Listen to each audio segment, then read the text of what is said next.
Ikan hidup di dalam air sepanjang waktu, tetapi pernahkah kamu bertanya-tanya apakah mereka merasa haus? Dan jika iya, bagaimana cara mereka minum air? Untuk menjawab pertanyaan ini, kita perlu memahami bagaimana air berinteraksi dengan zat lain, seperti garam, melalui membran sel.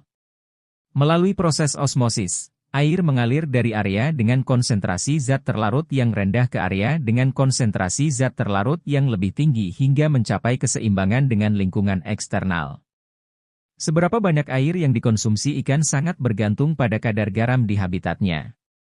Ikan dapat minum air melalui mulutnya, tetapi sebagian besar air diserap melalui kulit dan insangnya melalui proses osmosis.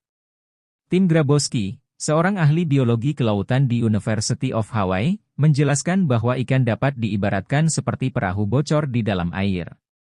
Kita harus menganggap ikan sebagai semacam perahu bocor di dalam air. Selalu ada pergerakan air atau garam antara tubuh ikan dan lingkungan eksternal, katanya. Air laut memiliki kandungan garam sekitar 35 gram per liter, sedangkan darah ikan umumnya hanya mengandung sekitar 9 gram per liter. Ketidakseimbangan ini menyebabkan air dalam tubuh ikan terus-menerus keluar ke lingkungan eksternal, sementara garam masuk ke dalam tubuh ikan. Ikan air laut selalu haus. Mereka minum air sepanjang waktu, ujar Grabowski. Namun, ikan air laut perlu mengatasi masalah kelebihan garam yang mereka konsumsi saat minum air laut. Untuk itu, mereka memiliki sel khusus di insang yang disebut sel klorida yang berfungsi sebagai pompa kecil yang mengeluarkan garam dari tubuh mereka. Selain itu, ikan air laut jarang buang air kecil untuk menghemat air di dalam tubuhnya. Ketika mereka buang air kecil, urin mereka sangat pekat dan mengandung banyak garam. Berbeda dengan ikan air laut, ikan air tawar menghadapi tantangan sebaliknya. Karena kadar garam dalam tubuh mereka lebih tinggi dibandingkan dengan air di sekitarnya, air terus masuk ke tubuh mereka melalui osmosis.